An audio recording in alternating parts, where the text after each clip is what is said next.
Hey.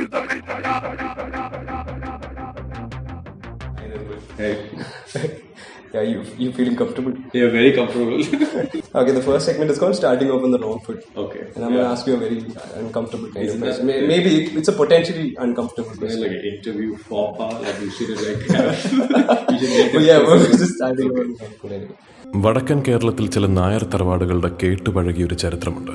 So in Ranam, Yeah. the protagonist Adi Yeah. is introduced as someone belonging to a particular caste. Yeah. And it didn't seem to have any effect on the rest of the story. Yeah. So did you feel like it qualified the character in the eyes of the audience in some manner? Or was there a perspective or connection that we missed?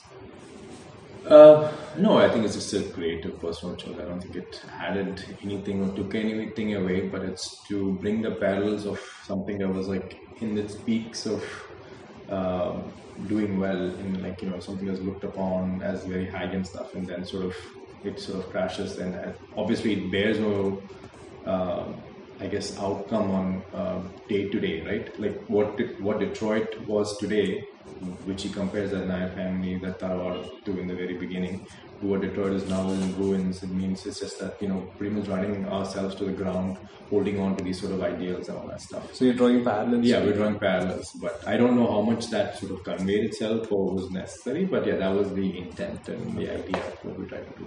This is not awkward. That was that was getting up on the wrong foot. Okay. ഷാരന്റെ farm ഹൗസിൽ ഒരു basement പാർട്ടിയുണ്ട്. Minimum ഒരു $3,000 Redux കച്ചവടം നടക്കും. Ranam was set almost entirely in the United States. Yeah. And that's just one of the things that set the movie apart. In addition to that, your crew had a lot of female technicians, which is quite a departure from how things are in the Malayalam film industry, and is a very positive thing. Could you tell us a bit about the experience of working with such a crew?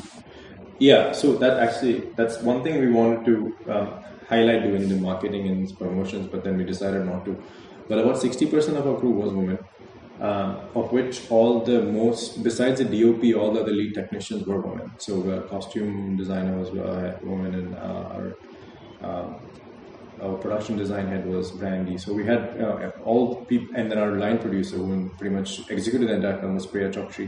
So they were all the people besides, I guess, the DOP and myself, who were the head of department, were all women. I mean, I'm just so used to working that way over there when I was working in Bryananglam, Shamsa, and Satsananglam. So it wasn't anything new, but I think, you know, it's something that we should all consider, like, for all our productions, because first of all, it's just the way a production is run when it's like, you know, so diverse within. I mean, it's not just guy and girl as well, but it's also we had a diverse community working in that film. Like, we had people from all over, like from Kerala obviously, but then we had people from like Brazil, we had people from America. So I think it brings a very different dichotomy to the whole production as a whole. So yeah, it was fun. It was a fun shoot. Yeah, and I mean, the morale was actually always very high, because everybody was, you know, if somebody was down, somebody was pulling everybody up, and so it's a very balanced sort of crew, I can say. Yeah. So I hope that we see that more. I hope I'm able to do that again in my next production. In terms of visual aesthetics, Ranam was certainly a class apart. Okay, thank you. Yeah. You played around a lot with lights and colors in your first movie. So how much work did you put into the color palette and getting the visual tone of the movie right? Yeah, so I think the first thing what I did, or what I've used to been doing, is create a look and feel of the film. So that involved picking out a lot of color palettes from a lot of films that we've been going after, and then also putting together like a lookbook with sort of each character, what each character is. So putting a lookbook and seeing what each character is, what each character sort of portrays, the emotion they're sort of carrying, which in Ranam most of them were looking for a second chance, but we define sort of a color palette for each character, costume wise and production design wise. So we create a color palette, and then once that color palette is created, that would circulate between all the departments, so the DOP would know how to light sort of each character, and then we'd have the same for each sort of individual, and then when we go to a location, we'd see how we can tweak that for that certain color palette, and then costumes and everything sort of came together. And then I think a lot of it is, you know, Jigme did a phenomenal job lighting it in such a way that it looked very different, and the production designer was able to bring in the right tones. So for example, Damodar's tones were all red tones, and Adi's were this bluish green. And so if you look at the movie again, if you look at Adi's house, it has a green tint.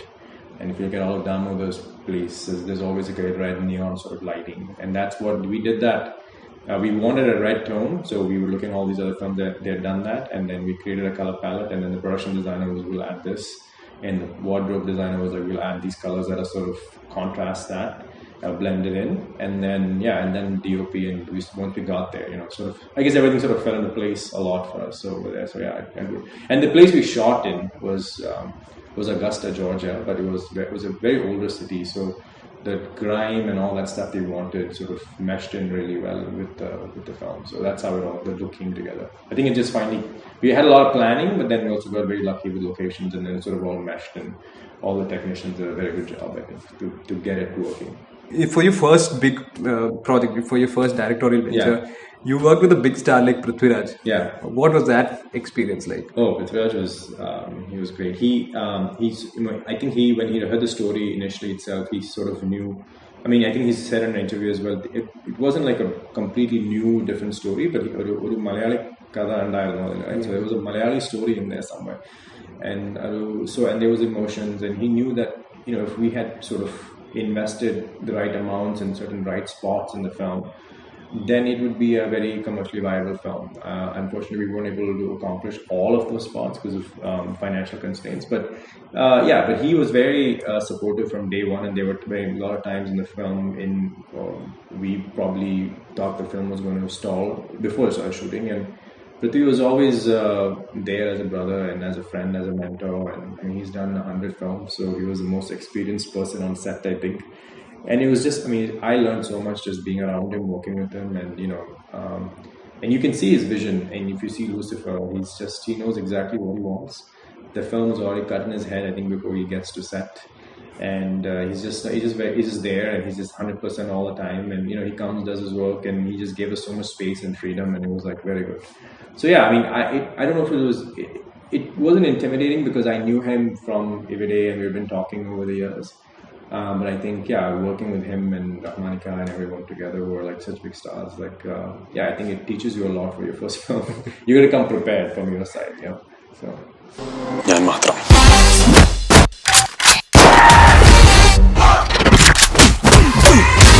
You have to make sure that you're coming in a budget, this and that. I think I was probably maybe a little bit too much focused on that. So I would say not have to worry about that too much next time around. And there's a lot. You don't want to compromise on some events such as place, and you want to focus on the scale of the film to make it bigger.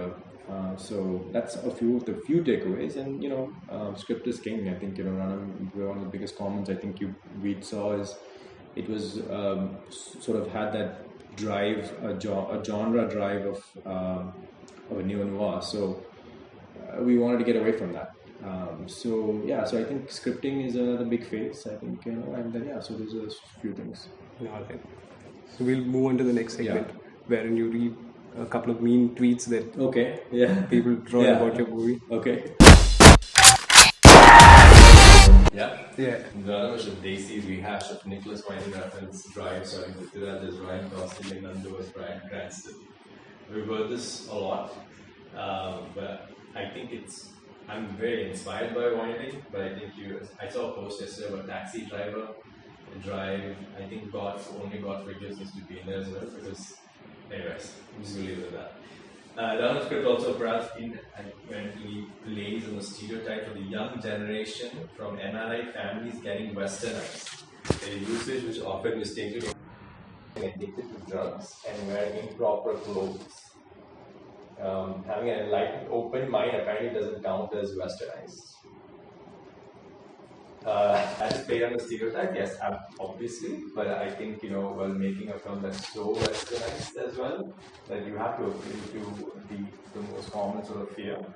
But you also have to take into consideration a person like Adi, westernized, the things and the stuff that he does, there's a two sides of him and that side of him. So that is also part of westernization and stuff. So you have to look at it from all aspects. So, thanks for picking these two tweets. Why did you put the name of the person that tweeted? Were you like, put it One of the most recent films I saw, which has stayed with me both visually and also the sound of it, is Moonlight. I was blown away by the film, just based on, it's obviously dealing with a topic that's been said over and over, but the way it was said and the community it was said within, and how it was that 3 lives of that transition of that person who was done, it was just brilliant. And it's been harrowing ever since. So I've been stuck with it for a long time. So Moonlight is one.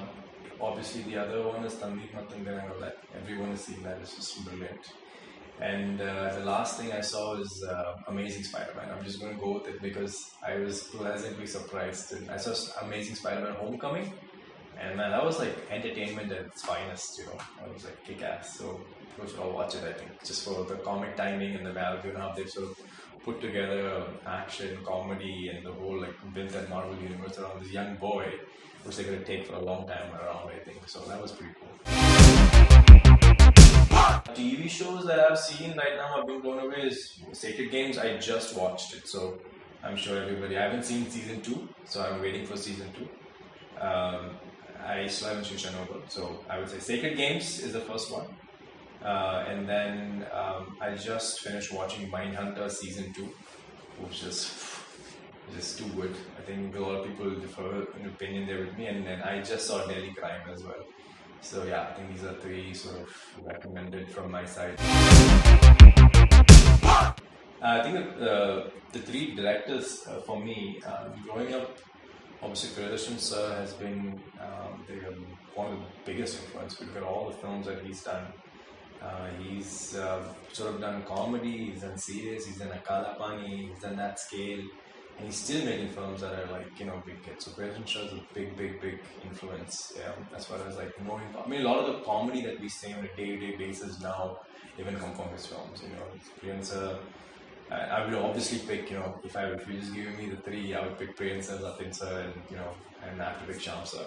These are the people that I worked with and that brought me into the industry. So I'll tell you why Priyan sir, I told you sort of why, and Satya Andikar sir is because of that. And I'm going to ask for 4 of all the people, so I'm not like just going to be narrowed down to 3. And then Shyam sir, because he's sort of the one that's guiding me through the actual dynamics of cinema. And I think the biggest influence visually for me has been Maniratnam sir. And it's just like the way he treats a scene, the way he opens a scene, the way he ends a scene, the sound design within his films, and how he focuses on character can still give him he used to do stuff that Nolan sort of did way back, is humanize a character like Nayagan with like Kamala Hassan sir. So that's, for me, those are the, I guess I took 4, so 4 biggest influences for me. So you better show all 4. All right, Nirmal. Before we call it a day, I have 2 more questions. One is, owing to both external and internal forces and other influences, did your final product vary a lot from the final draft of the script? Yes, yeah, very much. I would say we only been able to probably get 60%, not even, of probably what we want to write down. We had to can a few action blocks, partly because of, we weren't probably well equipped to shoot that, and then, financial constraints as well. But then, there was a lot of changes that we had to accommodate to fit into sort of the budget we had, the locations that were available to us. Those come back to lessons learned. But we probably doing it over, I have a big list of stuff that we have to do. But definitely it deviated a good bit. And I think I don't know who told me, someone told me if you can even at least get 70% of what you wrote on paper to script. I think next time around there's a lot of factors we have to be aware of before we going to see a product that's closer to what we wrote to us shown on camera. What are a few changes that you'd like to see in the Malayalam film industry? So I personally don't think that I'm that equipped to answer what all should be changing in the industry, because I'm still trying to find my footing.